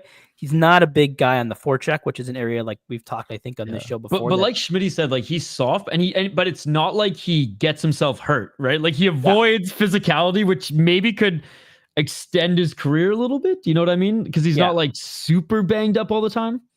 Yeah, but like, so that's like probably my biggest pause with him, is because like, he's not a huge forechecker, not a big physical player. Like, the way the Wild play offense is more through the forecheck and sustained pressure, extending shifts with physical play in the zone. Win the neutral zone to command the offensive zone, right? Like, not necessarily, Where Duchene is more, his strength is the rush. So maybe that gives you a different dimension. So I think that's, it'd be interesting. No, and that's important to note, Brody. That's important to note. I have him at 46.3, but I may have typed that wrong. I may have been incorrect. So don't quote me for sure on that. So again, I think he's still, for me, still pretty good though. Still pretty good. Even if he costs you like 7.5, I'm still fine with that, as long as the term is like 2 years. Because I think the other thing what that does too is like, it gives Danilo Yurov a year, right? Where if you get a 65 to 70 point Matt Duchene this year, so again, that'd be a little bit of regression from his 82. But if you get that, you get Yurov time to maybe go on the third line with a Foligno and a Hartman, maybe is what that line ends up being, or whoever. Foligno and Johansson, whatever it ends up being. Like, let him kind of learn the NHL a little bit in a third line role. And then once he starts to take that step, now next you just flip those two. Right now, Duchene becomes your 3C, Yurov goes up to your 2C, and it buys him a year. And I don't think in either year, either of those players get miscast. So like, that's the other thing that's really attractive to me about bringing in a veteran center on a 1 to 2 year deal. True. So the next one here, this is one that you'll probably have some decent input on here, is Elias Pettersson. So I don't know if I have decent input. I'm just like, I'm flabbergasted how he's been so just off the last 2 years. Yeah. So, and that's kind of like, that's where he becomes a really interesting one to talk about. So only played, I think, like 50 some games last year, finished with just 15 goals, 30 assists, 45 points, a -10 rating, below 50% in the dot. Well, and so much shit went on internally to the point where the Canucks had to trade a 100-point player. Yeah. And just who took time away for personal reasons because the team, like, it was, the locker room was that bad. Yeah. I fucking love JT Miller. I'm so sad. Yeah. So the pros get some of the sides while they're missing 6'2", a little bit leaner, 176 pounds, but some really big things. Only 26 years old. Under he contract. Plays like, he doesn't get knocked off the puck that easy. No. Though. For him being, even in his rookie year as a string bean, like, it took Matheson like to suplex him to get him to the ground. Yeah. Other things that are cool about it: locked under contract for 7 more years, but at a high cap hit, $11.6 million. But so that's where now you have to kind of weigh these pros and cons, right? To your point, last 2 seasons haven't been great, but there was, after his rookie year and the couple seasons after that, like, this is a guy thought to be like a potential top 10 center in the league for a long, long time. Well, and in fairness, in his second and third year, he was like, he was, he was up there. He wasn't in the top 5, but you could argue that he was in top 10. Right. So, and that's where all kind of you have to weigh your risk now. So, like, if the Wild want to acquire him, okay, you're probably buying low on his acquisition cost, but you still got an expensive contract, and you have to hope that you're getting the changes. You're hoping that the change of scenery is a real thing, right? And gets him to the old style. So, because like the underlying, if you put him with Kaprizov and Zook, though, like, how could he not play well? Mm-hmm. I mean, but how could he not play with Brock Besser, who's kind of like filling a similar role that Kaprizov? Well, Brock Besser's not as fast as him. That's why. Yeah, he never. Let's be honest. He never played that well with Brock Besser. Yeah, so it'll be interesting, and like his skating speed, not fleet of foot either, and only in the 24th percentile of average skating speed plus like average burst, I think, of over 20. So yeah, like draws lots of penalties. I think maybe another downside with a nearly $12 million player, he doesn't currently play on the penalty kill at all. So like that may be something you try, but you'd maybe want that. And again, another guy sub 50% in the faceoff dot. So he's a really interesting one. Like, I think the tricky thing there is much like with getting a guy like Mitch Marner is how do you navigate that contract. But one that I think would certainly be interesting and would be kind of the big shakeup I think that the Wild have needed. So, yo, Glass, are you from Vancouver? I'm from BC as well. I just saw that comment and I was like, you must be from British Columbia. Speaking of. Yeah, so sticking with the Canucks here, another player the Wild have reportedly had a lot of interest in for going on 2, maybe 3 years now. Burnsville native Brock Besser. Shout out to 9 Mile Brewing, by the way, in Burnsville. Hell yeah. 6'1", 208 pounds, 28 years old, will be an unrestricted free agent this summer. Evolving Hockey estimates his next deal at 7 years, $8.151 million, 25 goals, 25 assists, 50 points, but a -25 last year on a struggling Canucks team, sub 50% in all of the key 5-on-5 categories. And the player card does on the surface look a little bit underwhelming, but all that said, like, at being the analytics guy, this is an area where I'm kind of willing a little bit to ignore the analytics a bit on him. Dom of The Athletic had a really, really good article, I think, that he posted. I think it was like Thursday last week, where he just talked about like the risk of Besser's next contract and what he's probably going to get based on the fact that he's a goal scorer. But in that article, Dom kind of outlined why I think Besser is a perfect fit for this Wild team, is that they said, like, basically in Vancouver alongside Pettersson, he was kind of expected to be the play driver, and he's just not that. What he is he's a really good offensive zone player. And I think, and Dom went on to say something along the lines of like, he'd be best suited on a team where he can be their 4th or 5th best forward. And I think that's exactly where he slots in on this Wild team, right? Like, you have 3 guys in Kaprizov and Boldy Eriksson Ek that can take care of the two-way game, get Brock Besser in the offensive zone, and get him the puck. And I think like the Wild have a group that can support kind of and get the best out of Brock Besser. But that's the risk that you're taking, though. Like if that fails, you're probably overpaying Brock Besser. He is, has he peaked in his prime? I don't think so. I think he's probably at the peak of it for probably 2 more years. But that's kind of the risk. Again, another guy that doesn't play the penalty kill, defense, not his strong suit, not the fleetest of foot. And again, another player who isn't as involved in the forecheck, a little bit more of the rush offense. But I think a player who fills a lot of what I feel like is missing. The right shot, like Brody said, right? Mm-hmm. Yeah, the right shot as well. So that's what I think is interesting. I don't necessarily think he's the best winger available, but I think he fits the area that the Wild need filled the most. Well, you know what I need? I need him to come play with Kaprizov because I'm sending these 2 cards to PSA next week. I need Besser to continue to play well because as a set, these 2 are going to pay off my student loans if he puts up a few more 40 gold seasons, baby. So let's go. Got the portrait and his fucking young guns. I actually traded a Matthew Tkachuk rookie card for both of them. Nice. So, and yeah, I'm sending them into PSA. If they even get 9, bro, knock on wood, they get 10. I need him to keep scoring. So I can sell them when he retires. Yeah. So it'll be interesting. Like I think obviously is like a player report that the Wild are interested in. So we'll see if he's pursued and, if the price point fits kind of what they want to pay. Moving on to our next winger here, another Buffalo Sabre. I think a lot of the Wild fan base are like hoping and praying he's the guy. Yeah. And that's going to be JJ Peterka. If you want to pull that card up on screen here quick. Oh, yeah. So Buffalo Sabres, I believe, will be a restricted free agent, but is a player that's reportedly maybe wanting out. Evolving Hockey estimates his next deal 7 by $6.896 million. I think it's going to come in probably higher than that, probably closer to 8 is more what my gut says, or like 7.5. Finished last year with 27 goals, 41 points, 68 assists.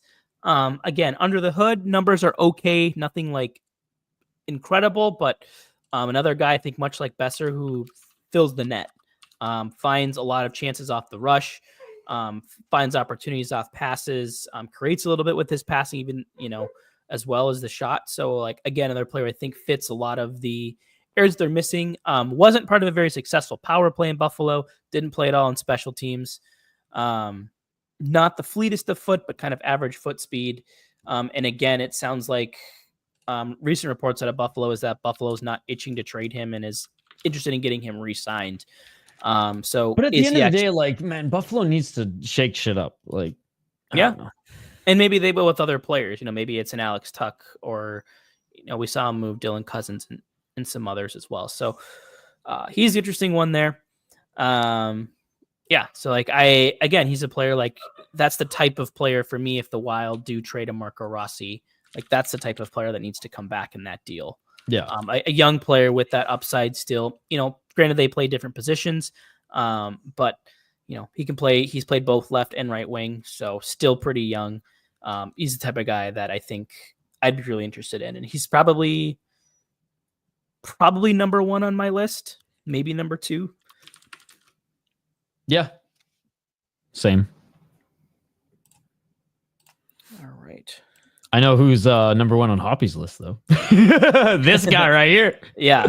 Next up, Nikolai Ehlers. Who I absolutely love as a player as well. I'm right there with you. So obviously of the Winnipeg Jets, he I think is a player that would just fit the Wild system pretty freaking well. He is a guy to me that the thought of him, Boldy, and Ek on a line just makes sense. He feels like he would just fit seamlessly into that role. 24 goals, 39 assists, 63 points, a plus 14 last year, 55% expected goal share, draws penalties, finishes on chances, helps create offense.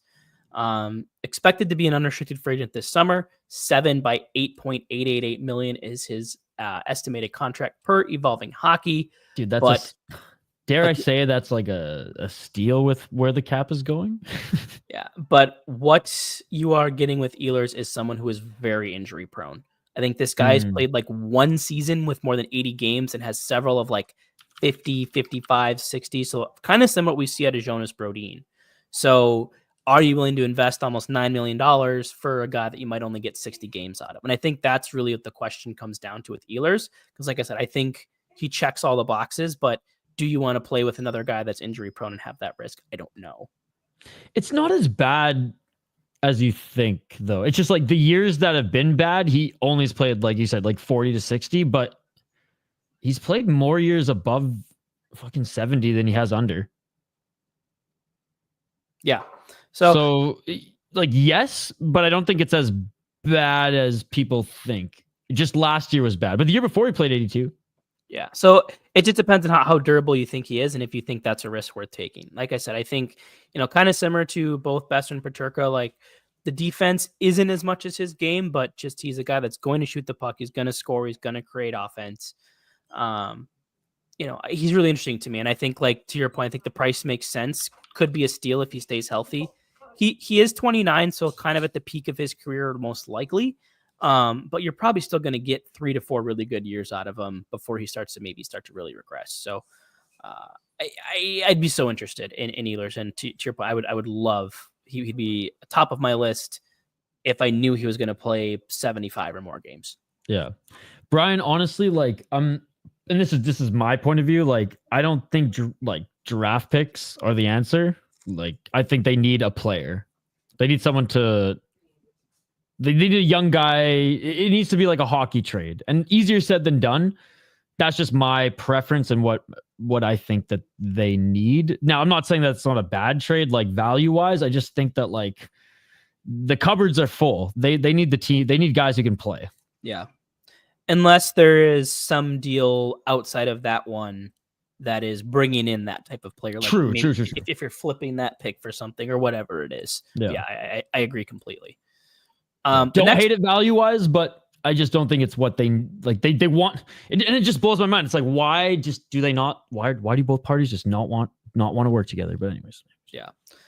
This is probably my number one on the list if he is truly available, and that's Martin Necas. I have loved Martin. The Carolina Hurricanes are my second favorite team.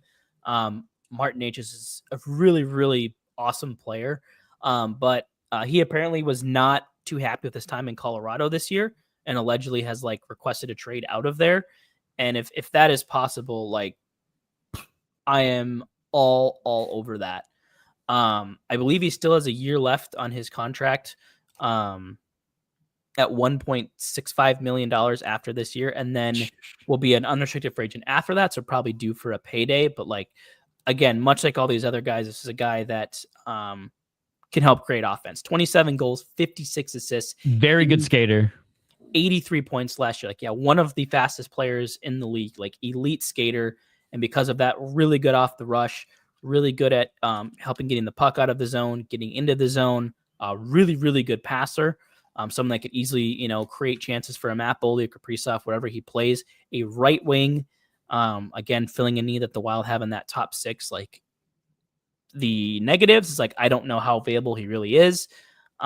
Little bit weaker on defense probably than you'd like, but again, I think with what the Wild have up front, you can play around that. We saw him be successful in Carolina. Well, and he's won at high levels, right? Like he won twice in a row in the Czech League before coming over to the National Hockey League, and then he won the AHL Calder Cup as well with the Charlotte Checkers, right? Yeah. So like he's been in big games. He's been a big piece in playoff runs, both with the I think it's Kometa in the Czech League, and then obviously, in the AHL. So that's something to know. I know it's not NHL, and I know the Carolina Hurricanes haven't been super successful in the playoffs, but like he has that experience, and he had that experience coming into the league, which is huge. Yeah. The other his wires did. I went to the game where he played Canada in 2019 at the World Juniors, and the entire Czech team, everybody's wires crossed. He had 18 penalty minutes in that tournament. I remember it was like a 7-2 Canada win, and like half the Czech players were in the box for the game. But so he does play with a little bit of an edge, but I just remember him as like a young guy, his wires crossing, man. And I was like, really? I came here to watch some of these Czech players and you're all in the box. Yeah. And if he is available, I think the other part that's hard is like, are the Colorado Avalanche going to trade him to the Minnesota Wild? I don't know. Like, it's division rivals don't always like to make trades, but if Colorado, after trading Kalen Ritchie, like their prospect pool now is pretty shallow. Like, is a package that involves a Liam Ogren, maybe a Jesper, is it a Volstead? Is it a David Spacek, a Lambos, like the really high end prospects in the pool? Like, is that appealing to them? I don't know. But again, if he's available, I think you at least have to go tap the glass and see if there's an opportunity there. So he'd be a number one, but he's like, I don't know how realistic it is. So I think if I had to make my list, it probably goes Ehlers, Besser, Necas, Peterka, based on how available I think each of them are. Yeah. And then going on here, so these are just some more players that were up in the voting. I'm not gonna this is where I go onto the YouTube channel. I have all the player cards up here from JFresh. For some other players, Mitch Marner, Brad Marchand, Mikhail Granlund, John Tavares, Claude Giroux, William Karlsson. Some kind of like sneaky ones for me up front. Again, we talked a little bit about Bo Horvat. Not a player I wish I would have looked into him for this episode, and but again, another player I think fits a lot of their needs. Pretty friendly contract, still 7 by 8.5. He's 29 years old. So you're only getting 1 year out of Kuzmenko, by the way, because that seems to be his trend. He gets to a team, scores, and then is quiet the next year. Yeah. Morgan Geekie is one that's really interesting to me, out of Boston. Kind of was put into a top 6 role this year. Really, really succeeded in that role. Again, fills a lot of the areas that the Wild need. A good forechecker. He's got good size. Pew Suter is one I've heard kind of thrown around a little bit. Maybe more of a middle 6 guy, but really defensively responsible. If you're looking for just to kind of solidify that part of it and get 40, 50 points out of him, a good option there. Dawson Mercer, if he becomes available in New Jersey, young player, like that'd be kind of like a Rossi swap type of deal there. That I'd be open to. And then if you're looking again, veterans on the wing, guys like Riley Smith, that's your point, Kuzmenko there as well. So a lot of different options. Like the Wild have no excuse to keep things boring. There are a lot of players out there. It's just, what are they willing to pay? What do you think? Do you like Lafreniere? I wrote meh. Yeah, maybe. Meh. I wouldn't be upset. I wouldn't be stoked. Yeah, I honestly would have to dig into a little bit more. Like, obviously, former first-round pick. Yeah. All right. And finally, defenseman. Yeah, so this ties to a question that I asked in the survey. That Bill Guerin has said he feels like the blue line is set for next season. I said, despite that, do you think the Wild should shake up the group and consider moving either Brodin or Spurgeon if the right deal came available?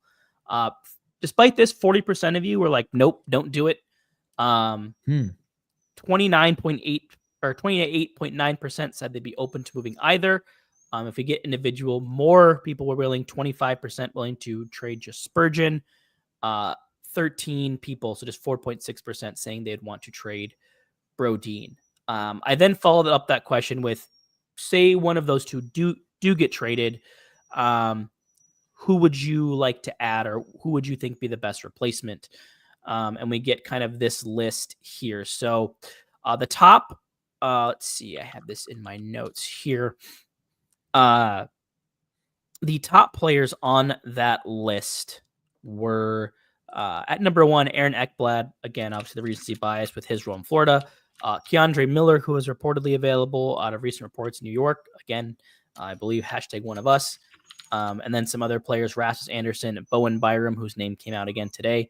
And then Ryan Lindgren, I think up there ways as Russo has mentioned him a little bit here. But this is kind of like a little bit of a segue into our Puck Your Opinion segment in a way here, because I truly believe that the Wild should at least consider moving off one of these guys. If I had my pick, I'm saying it's Brodin, and this is not a anti-Brodin take by any means, but if you're looking for a way to shake up the team, to maybe spend less cap or move some money around, trading the player who has no trade protection, has a team-friendly contract for $4 by $6 million, but is missing 20 games a season, I think that makes him really interesting as a trade target. And like, as I look kind of what's available, there are some players here that are appealing to me.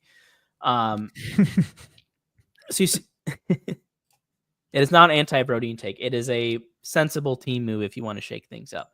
Well, but and Sean suggested too, like maybe a trade for Keandre Miller. Yeah, and I think that one, like, I think makes sense, right? Like New York's looking to shake up their blue line, maybe wants some more veteran presence, like a Adam Fox and Jonas Brodeen, would be pretty sweet.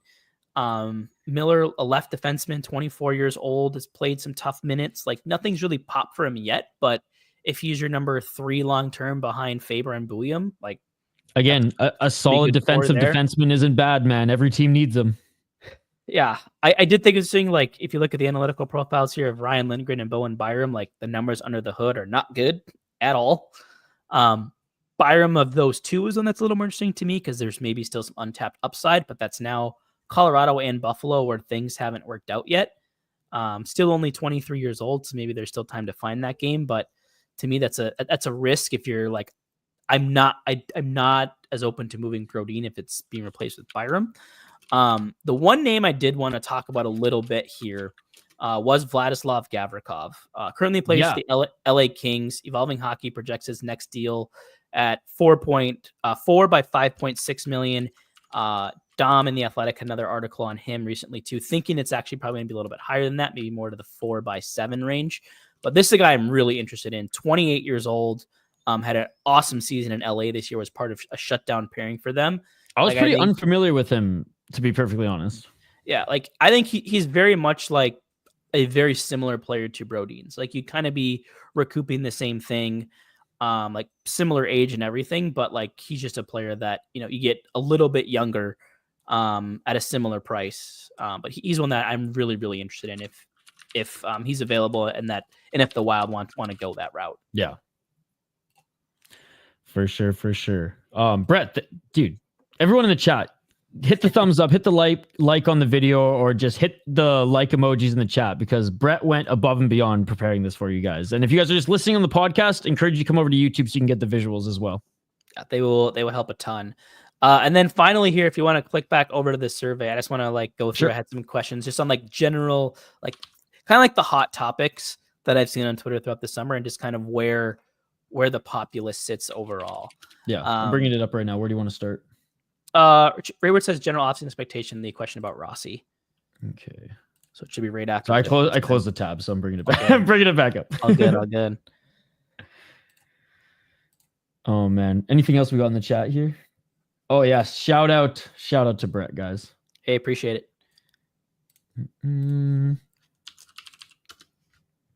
Anything else you guys want to ask in the interim? Just give her as I closed all the tabs. So now I'm bringing them back up, guys. I'm bringing them back up. All right. Hey, appreciate that, Corby. Dude, what the hell? Where did it go? I literally am like looking up your email on Gmail too, and it's not coming out. What the hell? Here, I'll just let's see. Can I? Hey, thank you, Corby. You want to just throw the link in the chat here, in the private chat, and that'll be. I don't know why it's not popping up right now. Yeah, it's so weird. Let's see.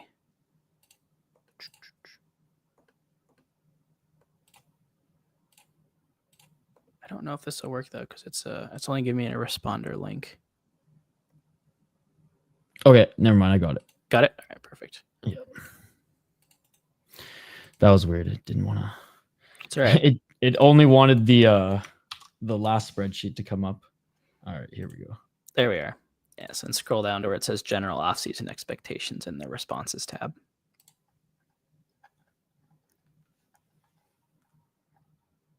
All right, here we go. There we go.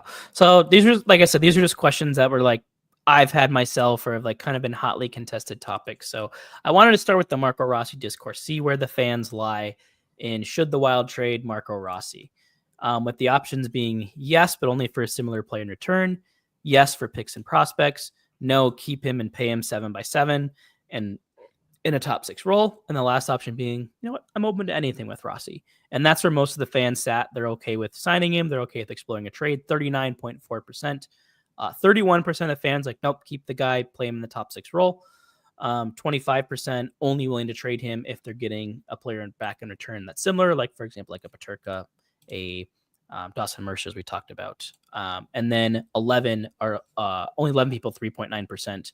Wanted to trade him for picks and prospects. So yeah, I like this because this is kind of where I align. I am not for picks and prospects, but I'm okay with the other three. Three options which are pretty even. That's where I'm at. I think I still mostly am. I think they're going to regret trading him, mostly because I don't have confidence in Bill Guerin getting an asset back. That's what Rossi's ceiling will be. That's just my personal opinion. The next question I thought was really interesting. It was, are you worried about the progression of the Wild's prospects in Iowa?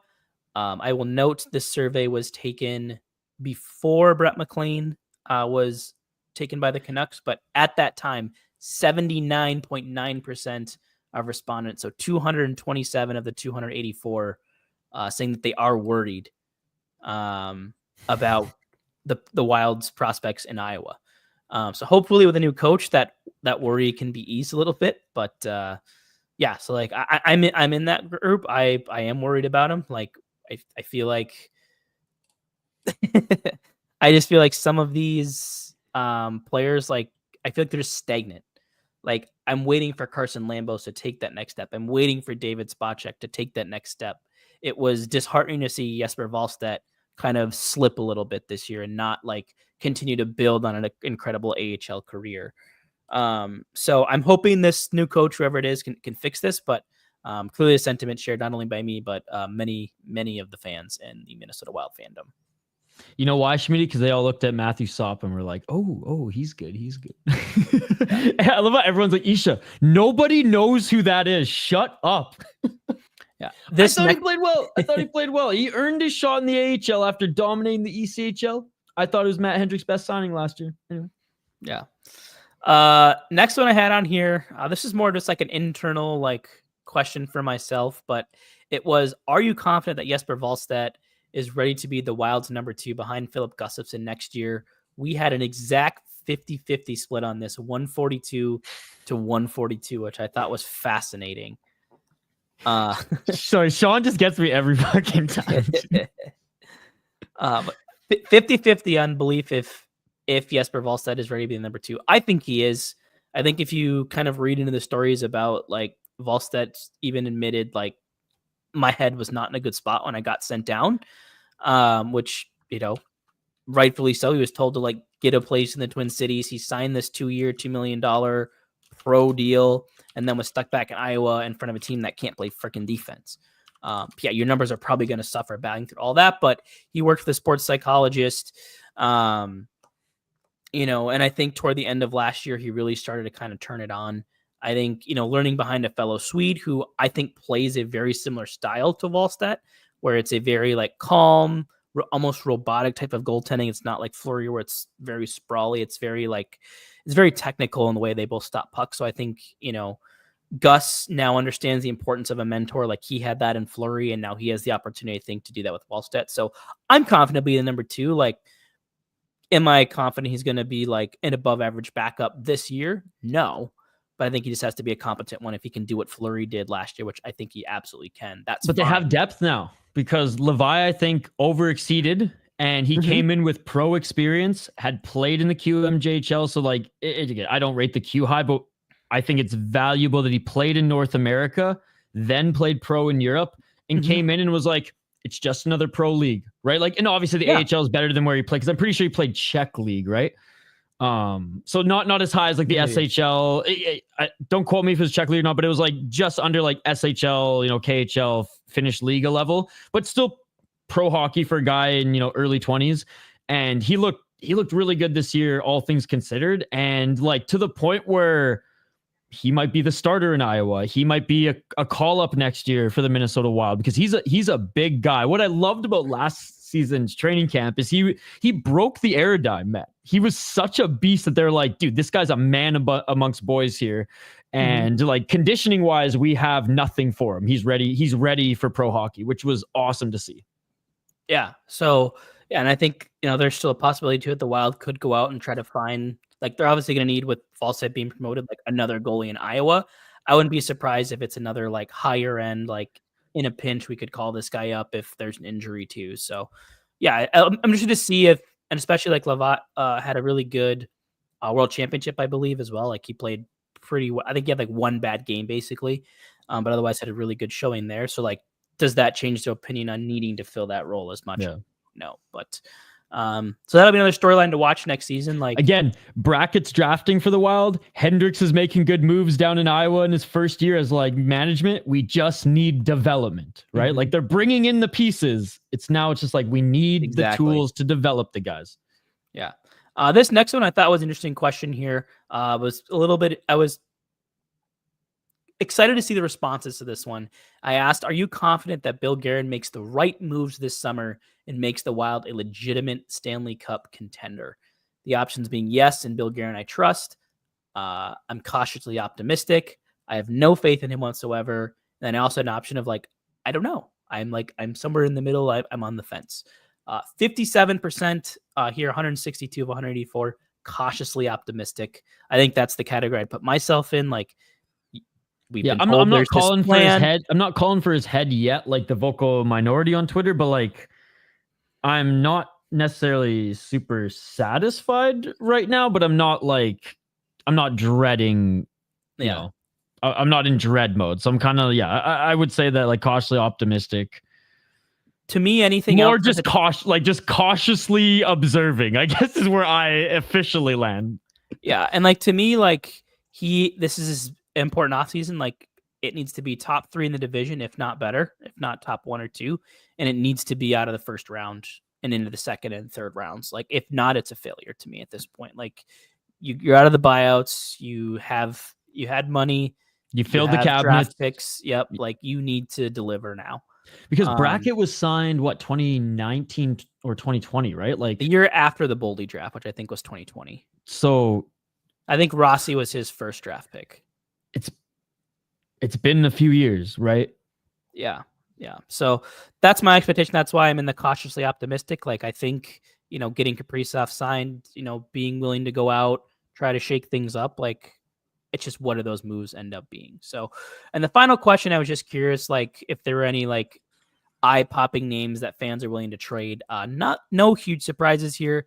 Trennan, number 1, I also put a subtext that if you can't trade him, I also put you'd be down for a buyout. 75% of Wild fans are fed up with Trennan. 77% fed up with Zach Bogosian.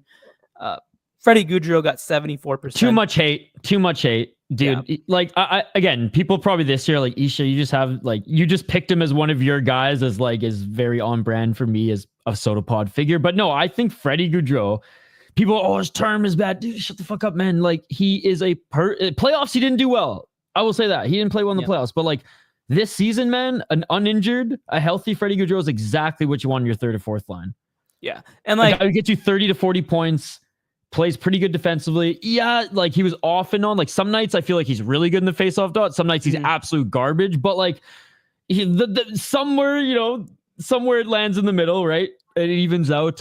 I thought, I have no issues with Freddie Gaudreau personally. Yeah, and I think I'm in the same boat. Like I'm not like itching to trade him, but like would I be upset if they trade him? Probably not. Like I'd be like, that's fine.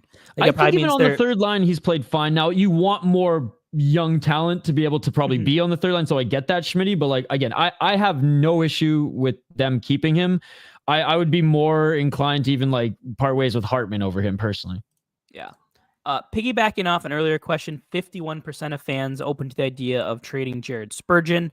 The one I did want to bring up that was a little surprising to me, 33% of the 284 open to trading Liam Ogren, which I thought was a little interesting. Given that we have some hype around him, but he's checked every box developmentally. You know what I mean? Like he's what, point per game in the AHL. He played well in Sweden. He's captain world junior teams. Like I don't know why Wild fans want to give up on him unless it's like we want him gone to bring in a better piece. I think that's where I am. Like if all of a sudden like you're sending out a package deal that has Rossi, Liam Ogren, and somebody else to bring in a really talented player, an Elias Pettersson. Maybe then you're using a JJ Paterka. Yeah, like you're using your draft capital and pieces to that's fine. Yeah. So I think that's player. I am excited to see what he can bring to the National Hockey League. Yeah. Yeah. Like for me, it's like I would love to see him get the opportunity unless like we're getting a legit top line player for him. Otherwise, like he's a guy I would love to see. Like I think a line with Hartman and Foligno and Liam Ogren could be fun. Like have a little bit of offense, have some of the speed, skill. Like that could be exciting. And a guy that again, if there's an injury in your top six, like he's a guy that you would hope would be able to kind of slot up in the lineup. So yeah, no other ones that were like super surprising. Some willingness to move on from a Volsteady Jiricek, which not super surprising. Yeah. I was happy to see that Marcus Foligno is getting his respect. Only 16.3% of fans wanting to move him, which was good. I think had we done this before last season, that number would have been a lot higher. Still lots of willingness to move on from Ryan Hartman, despite the good playoff performance. Because I just think like he still has value, and it's like they don't need him. Yeah, if there's a way you want to move out $4 million, like I think he's or whatever he's making, it might be like 5 or whatever. I think it's like 5.5, but yeah. But I think his playoff performance and the way he played post suspension have probably brought his value back to what it was. Is it as high as when he had the 30-goal season playing with Kaprizov on the top line? I don't think. No, but it shows other teams that he can play with talented guys and still produce. Yeah. Right. Like if someone misses out on a Sam Bennett, maybe, like I said, Ryan Hartman's kind of a diet Sam Bennett. The Wish version. Yeah. So, and that was it. So that was the whole survey. Like I said, I will post these results in a thread on Twitter probably tomorrow. And I will also probably make the link to my spreadsheet where all the research is pulled from. Honestly, if Mateo's still in the chat, I might even get him to edit this up into individual like segments soon, post them. Yeah. So feel free to take a look. But yeah, that's all I got. So thank you again for everyone. Yeah, dude, that was awesome, guys. Thank you. Like you guys helped build the show this week. So it was awesome seeing that. And it's cool to see that the vocal crazy folks on Twitter are the vocal minority, because looking at those stats, it's like, okay, Brett and I, as you guys saw, like we agree with the majority. So like we may not yell as loud as those on Twitter, but like we all are kind of on the same page here, which I think for me, it's a little refreshing, because sometimes just reading the loud idiots yelling on Twitter is just like, man, like, yeah, I don't even want to deal with this. I don't even want to scroll. I don't even want to go down wild Twitter, because it's just, it's crazy. Yeah. And I think like I had a lot of fun doing this, and as long as the response is people enjoy it, this would definitely be something that like may not be to this scale just given the off season that's upcoming, but we can maybe try to make this an annual thing where, just I think the fans would like that as well. Yeah, so we'll do kind of one of these deep dives into the free agent and speaking of deep dives, I cannot wait for our former Sound the Foghorn and Sota Pod friggin' draft show, or like prospect ranking show. Sorry, prospect ranking show, and the draft show, which a lot of you guys join us for that as well. Yeah, which would be awesome. I think it's our fifth annual draft show. Is it 5 years now, or is it 4? I think it's 5.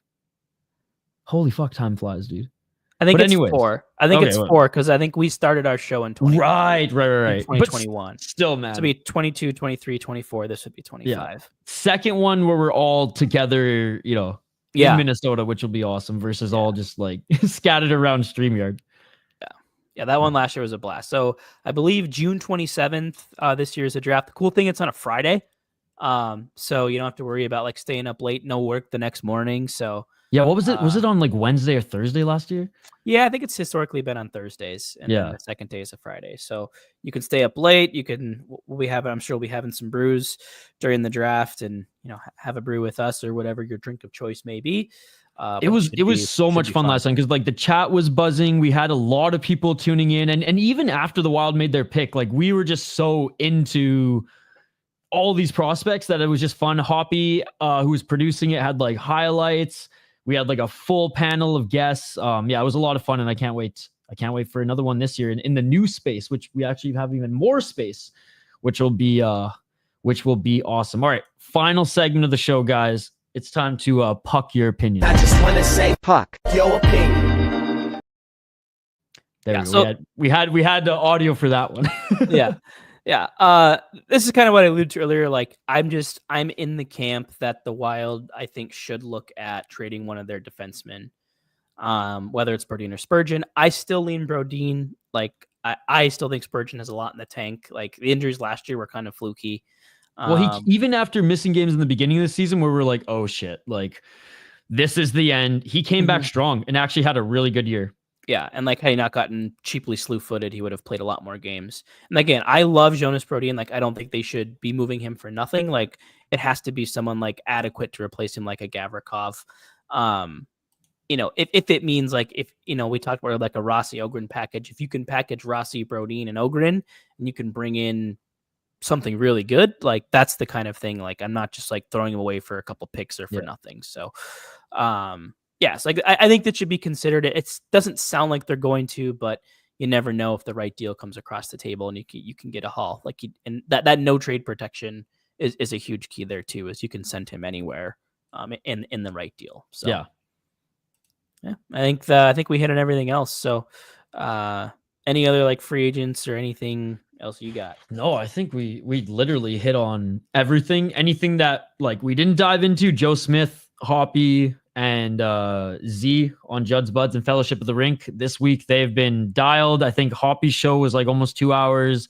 Judd Brackett was on Fellowship of the Rink for like 40 minutes, and Hoppy and Joe dove into just Wild and NHL talk for about 20 minutes. So a lot of hockey news, Wild news, prospect news, and pretty much every day on the Sota Pod YouTube channel, we have draft pick prospect profiles from Z, who, he's our scout, but he's also a real scout. Like, he does scouting for Smart. I can't say it without the Boston accent. Smart Hockey. So go check them out. It's even spelt that way, so he can't even roll his eyes at me. That's what I mean. Like, it's intended to be SMAHT, Smart Hockey. So Z has been on it. Prospects are him and Hoppy's thing, and so just subscribe to the YouTube channel if you haven't already. Videos dropping every single day. We'll probably, like I said, cut up some of the main segments for this and post them. So if you want to check them out again and don't want to like sift through the whole stream, we will post segments of this again. And for everyone listening on the audio side, thank you so much. I know it's on the Sota Pod feed. Next year, we might even create just a separate feed for it as well. But definitely come over to YouTube to check out some of the graphics here, guys. Hey, thank you so much, Smitty. Appreciate you. Yeah, come on, guys. There's 21 of you and only 3 likes. What are you doing? Smash that like button. Z has forgotten more about prospects than Z has forgotten more about prospects than the rest of us ever could hope to know.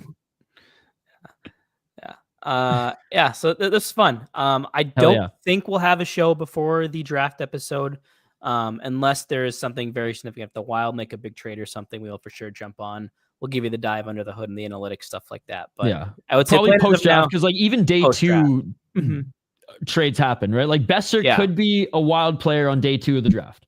Yeah, like post draft, and then for sure probably like free agency, day after free agency. So we'll definitely have a few more shows this summer. I am probably gonna bring back like the Sota Pod show, just myself. If there's any big news out there, I've heard that Robin Lehner's lion cubs that he's living with are now full on lions that are in his house right now. I have a friend. I say friend, a guy who I talk to on Twitter, who's part of like the combat sports Twitter community. But he is a Swede who is half Thai and is working as a bartender at his uncle's freaking bar hut on some surf town in Thailand. And he's become very good friends, drinking buddies, and other substance use buddies with Robin Lehner. And he said that like he's gone to Lehner's house to party with him, and he's like, they're straight up lion pets roaming his house, along with some ladies of the night and other folks there. So I am on the Robin Lehner beat. So if there's any more news from my buddy in Thailand, I will definitely share that with you guys. And if I can somehow get an interview with him and his Lions, or even just one, dude, that's going to happen on this channel. So there you go. Yeah. So hell yeah, Dan. Hell yeah. We'll be live for that 100%. I mean, in all seriousness, I hope Robin Lehner like gets the help he needs, but yeah, no kidding. If not, I'm going to follow the Lion story because that shit's wild. There you go. Well, this was awesome, Brett. Great show, guys. I hope you guys enjoyed it. Subscribe to the channel, subscribe to the Sota Pod, wherever you get your podcast from. Brett, last word goes to you. Yeah, thanks for tuning in, guys. And hopefully we'll be able to give you some exciting episodes here, fun ones coming up with the draft, free agency, all that stuff. So we'll see you there.